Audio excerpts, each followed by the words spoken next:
Welcome to Breaking News to Trading Moves. Today, we're looking at Spirit Airlines. They've announced some major changes, and we want to explore the immediate market consequences. We're looking at the sources you provided on this. Exactly. We're really asking, who stands to gain from this and who might face some challenges. It's all about these network adjustments Spirit is making and what that means in their current operational situation, how one airline's move affects the others right away.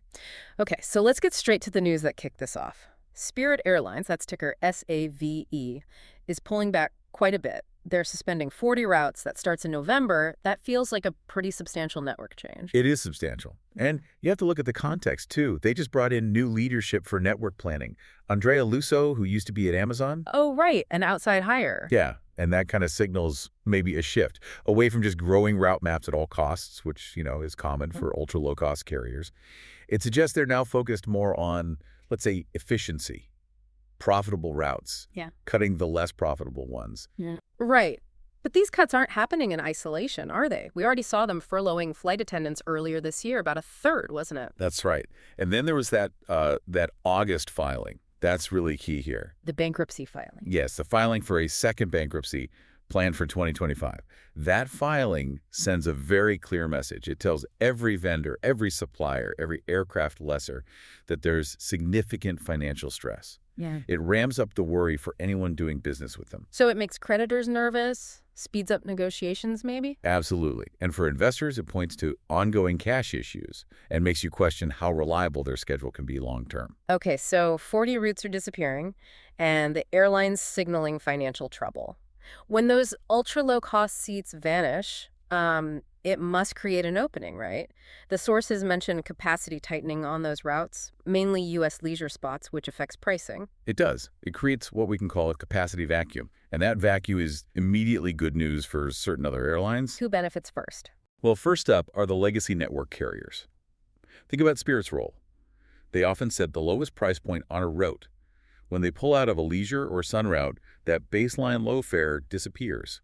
The pressure comes off. And for airlines like, say, Delta Airlines, ticker DAL, or United Airlines, UAL, how does that help them specifically? It helps their yield. That's the revenue they get per passenger per mile. Spirit might sell a seat for, $49 just to fill it. Without that pressure, Delta or United can often sell that same last seat for a higher price, even if the flight isn't totally full. Ah, so they don't have to match those super low fares anymore. Exactly. They can exercise better pricing discipline, which boosts their yields and potentially their load factors too, how full the plane is. It's about profitability per seat. Okay, that makes sense for the big guys. But what about Spirit's direct competitors, the other ultra-low-cost carriers? Right, the ULCCs. This is where things get, competitive quickly. When Spirit pulls back from a city pair, especially if they were the only low-cost option, other budget carriers see an immediate opportunity. Like low-hanging fruit. Precisely. They can shift their planes pretty quickly onto those routes that Spirit just abandoned.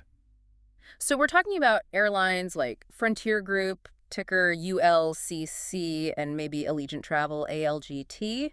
Are they likely to jump in? Absolutely. That's their business model. They're built to capture that price-sensitive demand. And the beauty for them is the customers are already there, looking for a cheap flight because Spirit just canceled theirs or isn't flying there anymore. Minimal marketing needed initially.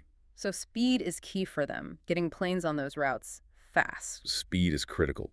The faster they deploy aircraft, the quicker they grab that market share before someone else does or before Spirit potentially returns someday, which seems less likely now. Is there a risk they just recreate the same problem, jump in too aggressively and start another price war? That's always a risk long term. Yeah. But in the short run, it's more like a targeted land grab. They'll likely try to fill the gap but keep capacity just tight enough to maintain decent fares. They want the volume, but they also want it to be profitable. Okay, that covers the airlines. The third group you mentioned as potential beneficiaries are the online travel agencies, the OTAs. Why would they benefit? Like Expedia, EXPE, or Booking Holdings, BKNG? Yeah, it seems a bit odd at first, maybe. But think about the customer whose Spirit flight just got canceled or the route disappeared. They have to find a new flight. Exactly. And where do many people go to compare options across different airlines? The OTAs, Expedia, Booking, sites like that. Right. So the disruption forces comparison shopping. Plus, with fewer of those rock-bottom Spirit fares available, the average price people end up booking might be higher. Since OTAs often get a commission based on the booking value, a higher average selling price can actually boost their revenue per transaction. Ah, I see. So the churn and the slightly higher average fares work in their favor. Spirit's problem pushes customers onto their platforms to buy competitor tickets. Pretty much, yes. Market disruption often leads to more searching and comparing, which benefits the aggregators. Okay, that covers the winners. Let's switch gears now to the downside. Who is negatively impacted by Spirit's announcement? Right, so moving from the capacity vacuum to what we might call the creditor conundrum. Hmm. The most obvious entity facing pressure is, well, Spirit Airlines itself, SAVE, and closely linked are its immediate creditors and counterparties. Think aircraft lessors like Air Lease, ticker AL, for instance. But wait, isn't cutting unprofitable routes meant to help Spirit stabilize? Why is it negative in the short term? Because context is everything. Cutting routes while you've already flagged an upcoming bankruptcy filing. It signals ongoing, perhaps worsening, cash burn.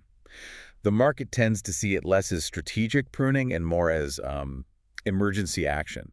It suggests instability. Which spooks investors and makes lenders very nervous. Exactly. It hits the stock price and dramatically increases the perceived risk for anyone owed money by Spirit or leasing them essential equipment.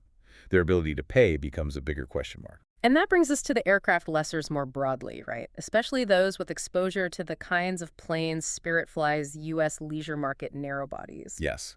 Companies like AerCap, ticker AER, or FTAI Aviation, FTAAI, they're definitely impacted. Why specifically them? Is it just about Spirit flying less? It's partly that, but there's another layer. We know Spirit, like some other carriers, has faced issues with certain engines, Pratt & Whitney specifically, requiring lengthy inspections and maintenance. So some of these route cuts might also be driven by aircraft availability issues, not just pure network strategy. Less flying means lessor's assets aren't generating revenue. So the planes might be grounded anyway or need extended work on top of the network cuts. That's a real possibility. Yeah. And for a lessor dealing with an airline heading towards restructuring, well, the outcomes aren't great. They might face pressure to defer lease payments, renegotiate the rates downwards, or even have to take back aircraft. Which is expensive and complicated for them. Very. Repossessing and remarketing aircraft is costly, so their exposure to a troubled Spirit increases uncertainty about their own asset values and income streams. Okay. And the last group facing potential losses. Travel suppliers who depend on high volumes. That's right. Think about the infrastructure behind travel bookings.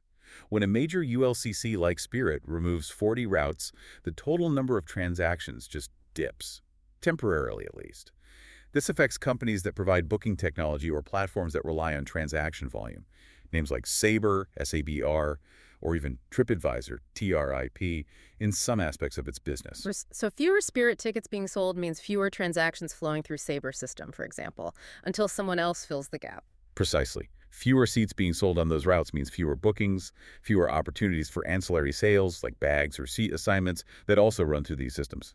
This dip in volume continues until competitors, like we discussed, Frontier or Allegiant, step in and rebuild that capacity. For these suppliers, it's a waiting game. They need the volume back.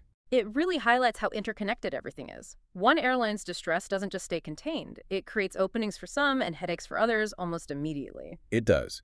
Spirit's actions are creating targeted opportunities for rivals while at the same time increasing the financial scrutiny on its suppliers and lenders.